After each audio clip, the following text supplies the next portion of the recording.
San Fernando. Good morning, ayan na, welcome back muli dito sa ating ma-renew po yung aking lisensya. Ano tayo ng idol ko, si Rods Vlog yun. Pangat na para hindi lang madalang lang po kasi sa sa palengke yung ganyan kami. Ano to, hindi pa siya kumpare. Oo, kasi hindi po talaga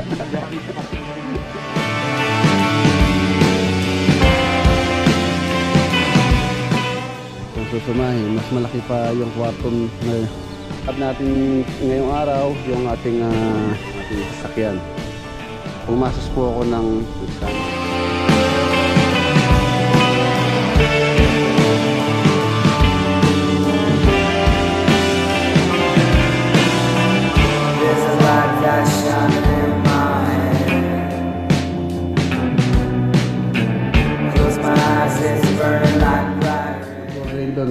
lalagay ko doon yung medyo malaki, yung siguro 12 inches yung kanyang floor drain sa shower area dito. Yung titingnan ko para madala natin yung ilaw natin dyan. Ano lang oras yung aircon, so pwede natin dyan pagkain, ceiling pa na lang yung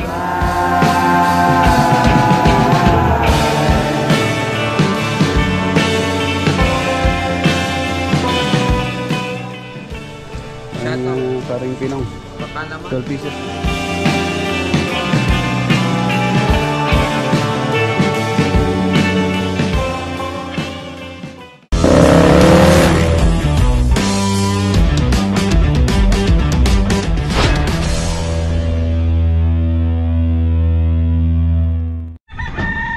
Good morning, ayan na, welcome back muli dito sa ating Abugnata. Ayan na, good morning po, welcome back muli dito sa ating channel. Ayan o, nandito tayo ngayon sa project dito sa farm. Naka-rebar na siya. Habang na lang ngayon ng electrical wiring, tapos water line. So bukas schedule ng buhos.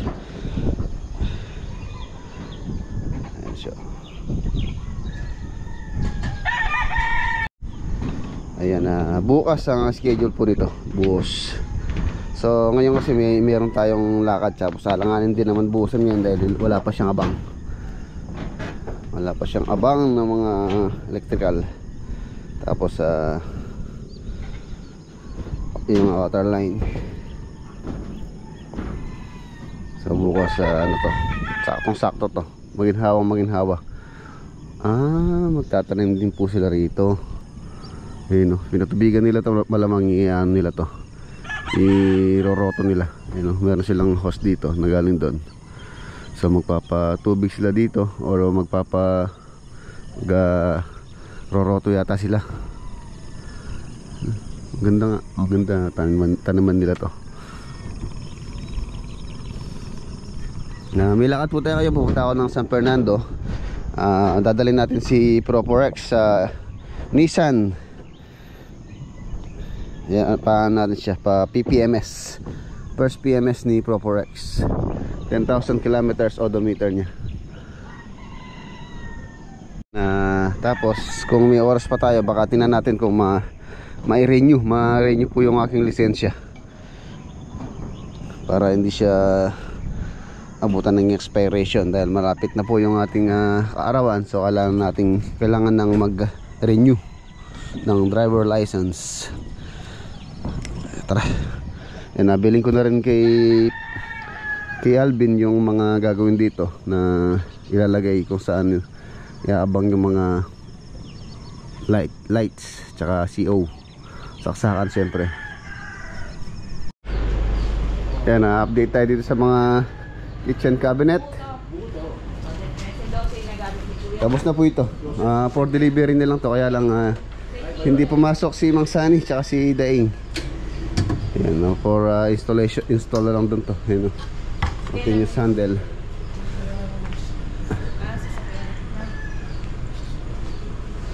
Ay, wala si Hiro, nasa Pangasinan si Hiro. Okay na to mga to.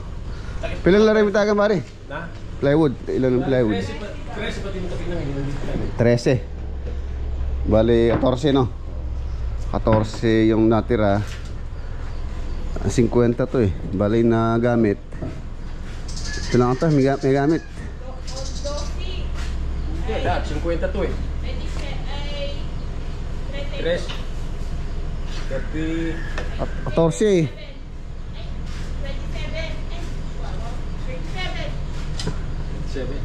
37 na board ang nagamit dun sa kay paring Mike. 37 board sa 2,000 may gito. 2,170 yata ang isa po nito ng board na to. Pero sa ano yung window nasa 4,000. Mahal naman. 3,000 something po. Ito. Tapos di pa kasama yung mga accessories doon. Gawin nyo yung 37 times 7 lang times 2. Nasa kulang-kulang ay magit 70,000 na yata yun. Yung labor pa, yung mga mechanical pa, yung mga accessories pa. Pagkano ito total natin yung expenses doon, magkano inabot. Yan na, dapat ay 8:30 nandun na po ako sa Nissan dahil naka-schedule to 8:30 ng umaga. First PMS, so alas na tayo. Mag-alas 8 na kaya natin ng 8:30. Yan, nandito na po tayo sa San Fernando, malapit na tayo sa Nissan. Sakto 8:30 nandito tayo. So malilate man tayo, ano lang, minutes lang naman, siguro mga 3 minutes nandito na tayo. Nissan. Yan, nandito na tayo. Yun, Nissan.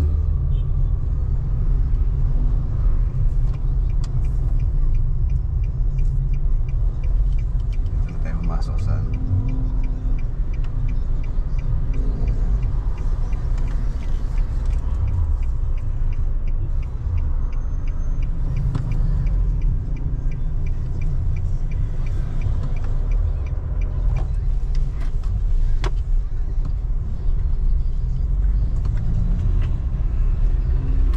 Dali lang.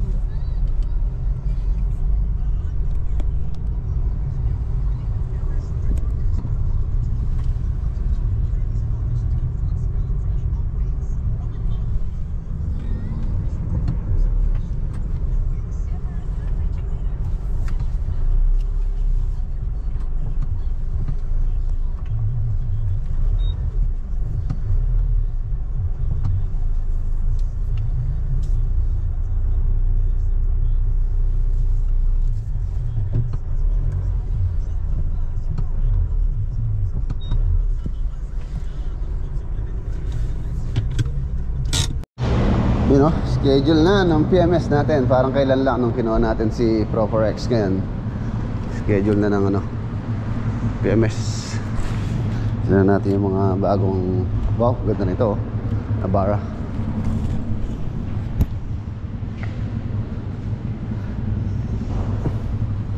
Nissan Patrol. Laki. Ito yata yung luxury car ng ano, Patrol. Ang laking gulong.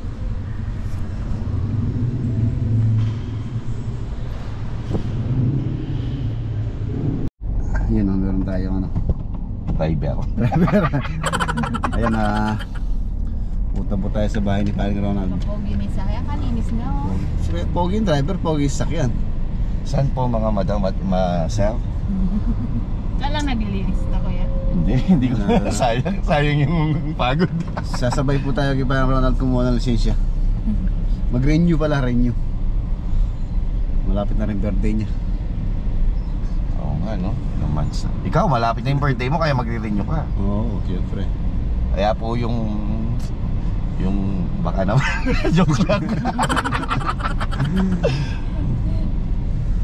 10 years na yan. Yun no. Ayan mga boss, ito yung project natin nung ginawa natin tong bahay ni Paring Ronald. Doon nag-umpisahan lahat. Ginawa namin tong bahay tapos naging kumpare. Buti nila nung ginagawa namin to, hindi ko pa siya kumpare. Oo, kasi kung hindi po talagang gamit sa ating birthday, lahat libre. Abunado na siya. Ganda. Cooper.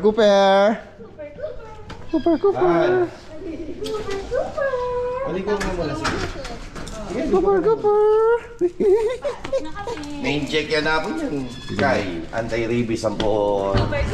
Ganda ng katawan mo rin. Tawa mo eh, oh. Super, super, oh. Malusog na malusog, oh.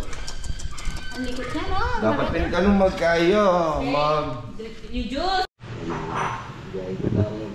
Ano tayo ng idol ko, si Rod's Vlog yun.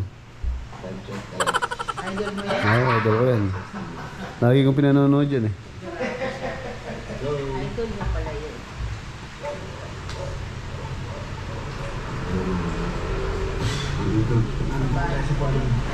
Siyempre. Ayun, idol na idol ko talaga yan. Ha? Gusto mo pa isa? Ayun, oh. Hindi, nag-usap kami. Wow, ang ganda-ganda ng bahay ni John Lloyd. Mga boss, ang ganda-ganda pa. Kahit na tagal na nito. Kailan ba na parang 2 years? 2 years na ba? 1 year 2 ringgit. years na tayo sa March. 2 years na, ha? Parang kaka-turnover lang, ha? Oo nga. Ganda ko. Tingnan mo naman yung ano, pare. Ang galing yung linis natin eh, si Maring Jovelin eh. Oo, malinis na. Parang bagong-bago pa, oh. Request po tayo. Tapos punta tayo sa LTO. Sama natin si paring Ronald. Yan, oh. Nanonood tayo ng idol ko si Red's Vlog. San Fernando.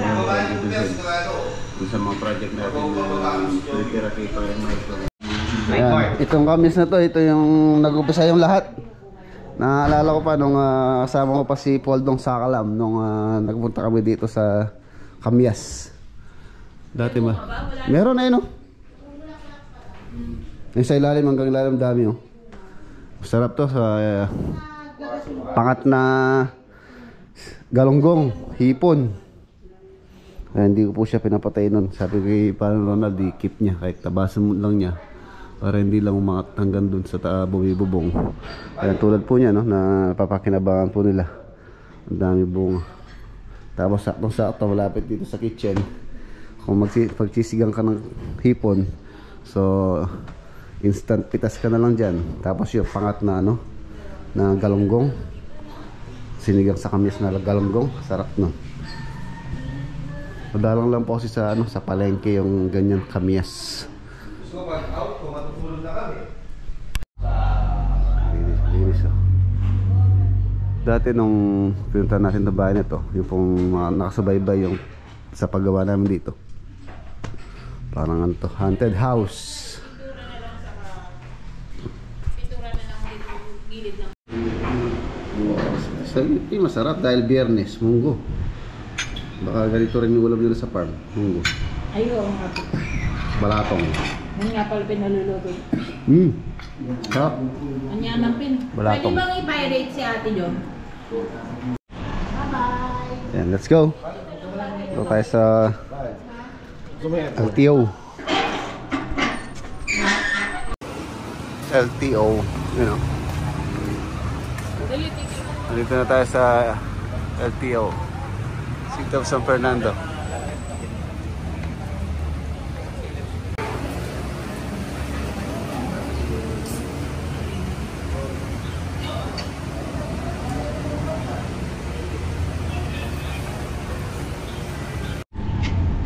Okay, ito na yung ating driver license. Yun, no? 10 years. 10 years 10 bago years na. makuha yung card niya. Lang, ito yung ating lisensya ngayon. Ano po siya? Papel. Pambalot ng tinapa po. Pambalot ng tinapa. Magte-text na lang daw yung LTO pagka meron na silang available na card. So, pauwi na kami ni Paring Ronald. Sa kanya rin, okay na pala. Oo. Alright, let's go. Oo, within. Natapos na rin po yung yung PMS ng ating Nissan Navara. Maraming salamat kay Paring Ronald Capili sa pagkantabay, pare. Okay. Thank you very much. No problem, pare. Libre Welcome, lunch pa. welcome. Libre lunch pa. Ingat kayo, ingat. Okay, thank you. Ingat. Nandito na po. Bye-bye. Okay. Okay, pare. Ayan na si Proporex, so nakalabas na. Ay, kamukha lang. Kamukha lang, akala ko yung sa akin. Kala ko ito nga eh, kamukha. Kamukha lang pala, kalupa na mo. Akala ko yung akin. Ay, ayan, okay na. Okay na si Navara natin. Ito na. Na PMS na. PMS na rin.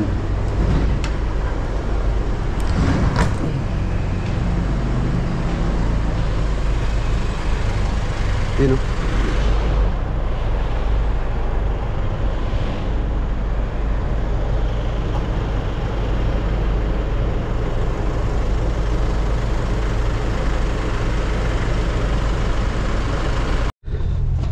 Yun o. Wow. Bagong bago. Parang bagong labas sa kasa. Meron pang tag o. Okay na. Pwede na ulit pang long distance si Proxy. So let's go. Ayan, pauwi na po tayo. Mission accomplished. Napa-PMS natin si Proxy. Nakapag-renew tayo ng driver's license. So yun na. Dadaan tayo dito sa RB Ramos mga boss. Yung ano, yung tawag dito, step light sa Subic. Kukunin ko na para anytime na magpunta ako sa Subic, madala ko na rin po doon yung step light. Ayan. Shoutout kay Kuya Edwin tsaka kay Ate Marlene. Tsaka palapaw yung mga ano, ilaw sa taas, sa kwarto ng anak mo. Yan, bumili pa tayo ng isang solar light. Shoutout Kalbo. Yung kalbo. Kalbo. Kalbo yung ano, latiambok. Solar light sa Talugtog. Dadagdag pa tayo isa. Tapos bumili tayo ng ito. Sabi din eh.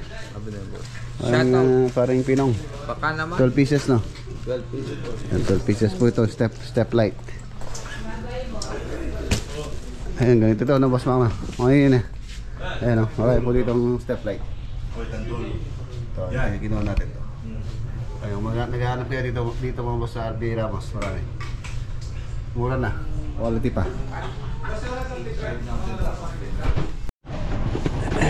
Okay na. Let's go. Uwi na tayo. Sabi mo kapag Nandito na tayo sa farm. Farm. You know. Alright. Ayan mga boss, nandito na tayo sa farm. Yun o, nakapagtayo na sila ng poste dito sa may harapan ng ating kwarto. Ayan yung pong tubo na tira natin, yung ginamit natin pang poste rito. Tapos lalagyan natin ng bubong dito. Ayan, tulad nya no, napakainit. Pero pagka may bubong nandyan, so magiging presko na po dun sa loob.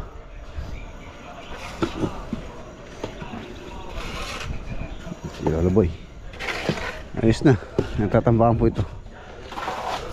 Tapos dito lang yung ating step. So, siguro ito yung step. Tayo maglalagay ng plant box. Yung tambak po kasi halos yan pa lang yung pantay ng pinakatambak dito sa farm. Yung CHB na yan, meron pa po siyang beam dyan. Yung pa lang yung pinakapantay ng tambak dito. Medyo mataas pa po yung tatambakan. Yun dun okay na. Ayan, abang na yung mga water line. So bukas ready na. Tuloy na po yung bukas. Sa bukas baka dito lang tayo sa farm bukas. Tutulong tayo sa pagbuhos doon dahil kulang sila. Kulang po yung tao natin. Yung iba nasa trabaho na. Medyo malaki-laki din yan. Siguro mga 40 to 35 bag ang kakainin na semento nun. Yan, tulad niya no, napakainit niya pagka ganitong oras. Time check alas 4. Mainit. Ano po kasi siya sa sunset siya dito yung araw. Pero pagka lumaki na yung halaman natin doon, tulad mga ratilis na yun, pagka tumaas na, so meron na siyang shade, hindi na siya exposed sa araw.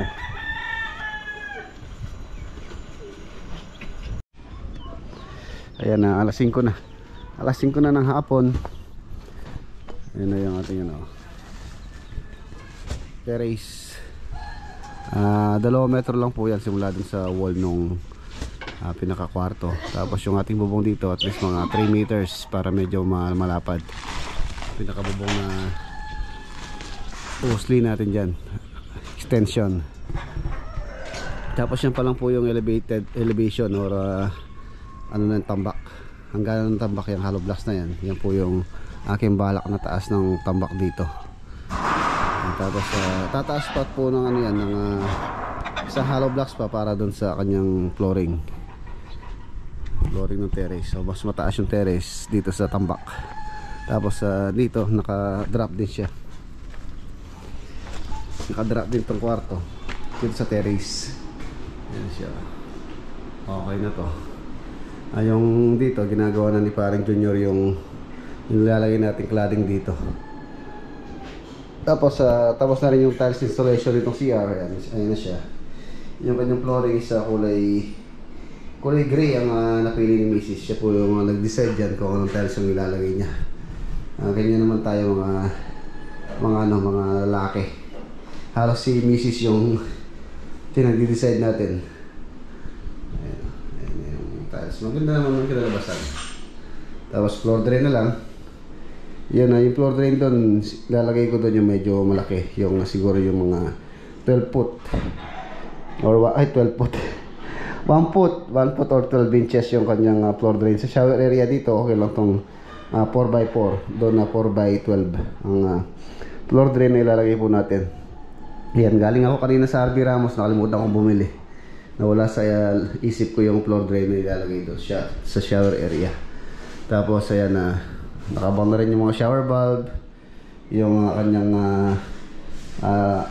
linya ng hot and cold. Ayan, dito po yung ating heater. Maglalagay tayo ng heater dito na multi-point ang ilalagay natin dyan. Dito sa ilalim ng ating basin. Vanity. Tapos lalagay tayo ng vanity mirror. Ayan, tapos ilaw na lang to. Meron akong ilaw mga sa bahay, mga labis din natin sa project. So mamaya pag uwi titingnan ko para madala na dito, para mailagay itong ilaw dito sa may CR. Dalawang ilaw po ilalagay natin dyan para maliwanag. Isa sa shower area, saka isa dito. Ayan na siya. So malapit na. Tapos pintura na lang ito, namasilyan na rin to. Pintura tapos yung ceiling. Ito lang naman sa gilid yung pipinturahan sa ceiling. Yan, kung gusto niyo po makatipid sa labor, mabilis ang gawa. Mas maganda kung nagmamadali kayo, PVC panel. Ayan yung inyong gamitin. Pagka si PVC panel, as it is na yan, hindi na pipinturahan. Pero kung maglalagay kayo ng design na ganito, kung gusto niyo ng pintura, so yan, pa-SM board ang ginamit ko dyan. Tapos yun lang, yung ilaw natin dyan, ano lang, pin light lang, 6. Pero maliwanag po yan pagkagabi. Wala na siyang center light, bala ceiling fan yung pinaka-sentro niya para anytime na pagka malamig na yung kwarto, for example, binuksan natin ng 1 oras yung aircon, so pwede natin siyang patayin, ceiling fan na lang yung gagamitin natin. Makakasave tayo sa electricity at kuryente. So ayan, tatambakan na lang to. Pero bukas, dito muna kami bukas dahil magbubuhos po tayo bukas. Ayan, schedule bukas. So bukas maaga tayo. Ano, okay na? Yung padumi pa itang kaya, CCTV. Ayan, silipin natin itong itong bubuhusan po bukas. Ang dali lang, kuha pala ako metro para masukat natin kung ilang square meter yung bubuhusan natin bukas. Tala tayo ng metro, parang tayo sa taas. Bukas set up na natin yung doon, yung mixer. Nagawa ko na rin po yun. Okay na yun. Hindi ko lang alam kung bukas papantayin namin kung hindi magluloko. Dito tayo magkahalo, pasa-pasa rito. Siguro at least mga 10 naman power ang kailangan natin bukas. Ay, yun. Ayan na siya. Nagpaabang ako ng mga ilaw dito sa canopy. Ayan, bali 4 yan. 1, 2, 3, 4. 4 na ilaw, lalagyan natin ng ilaw yan.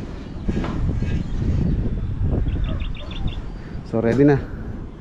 Tapos yun, nagpalagay din ako ng doon, CR. Ayun na nga, niroto na. Ayan, tatanim sila nga dito.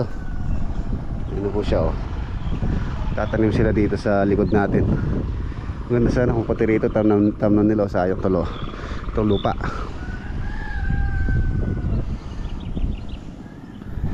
Ayan. Ayan na siya, maliit lang po yung CR dito, sakto lang. Ayun yung water closet nya. Tapos ayan yung pinaka laki ng CR. Para pagka may bisita tayo, at least pagka nandito sila sa taas, so kahit hindi na sila bumaba para mag CR, meron na tayo dito. Ayan, tapos water supply okay na. Mga ilaw sa ibaba po yung mga ilaw na to sa taas. Yun yung papanig sa taas. Dito kasi mag-aasinta tayo dito. Asinta natin dito sa parting wall na to. Asinta.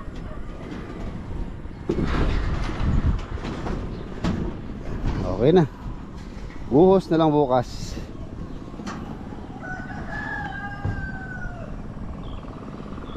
Check ko lang kung ano pa yung mga naiwan.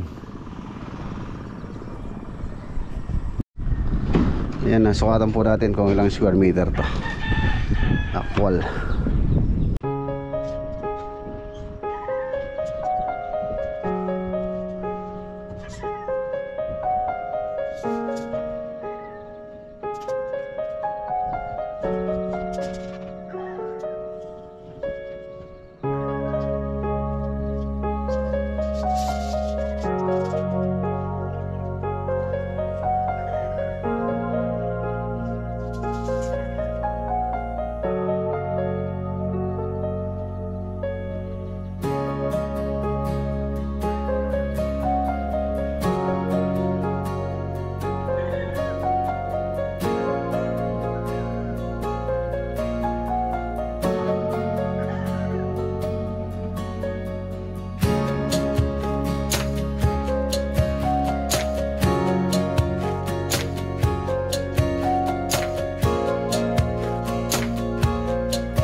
Ayan na, nasukatan po natin ang sukat dito 5.5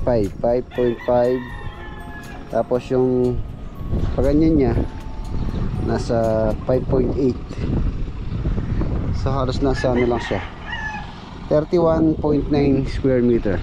Ayan, nasa 31.9 square meter ang sukat po nito. Ang laki nya, kasama na po yung canopy. Kung hindi natin nilagyan ng canopy, malamang wala nga naman to. Nasa kulang 30 square meter lang.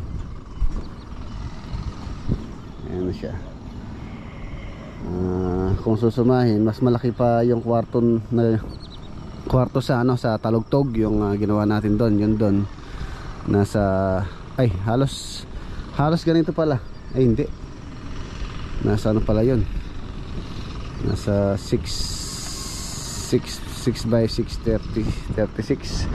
Oo, mas malaki po yung kwarto doon compare dito. Ginawa natin sa Talugtog, halos nasa 36 square meter yata yun, or kulang 34, mga ganyan. Ayan, okay.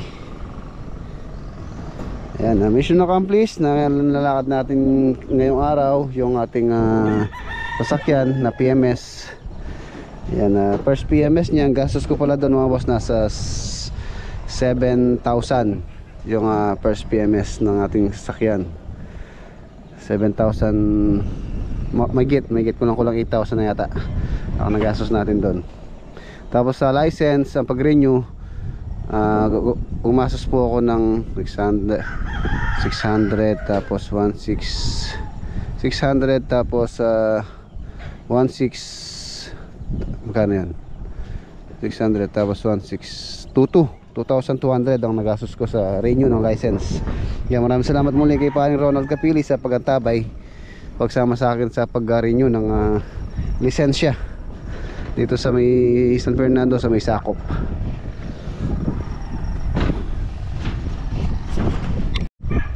Yan, matagal-tagal bago tayo mag-renew ng license. 10 years. 2024 tayo ngayon. So ang expired po ng license ko ngayon sa 2034 na. Yun, 10 years ang expiration nyo ngayon. Yun nga lang, yung license natin is ano lang, papel lang ang natanggap natin kanina. Pagka daw meron ng card, i-text na lang daw tayo ng LTO. So yun, mga boss, dito ko na po tatapusin yung ating simpleng vlog for today. Maraming salamat sa inyong walang sawang panonood dito sa ating channel. Yan, kita-kita po tayo bukas sa next upload. Bukas tayo dito bukas. Paalam po, God bless po. Ingat kayo.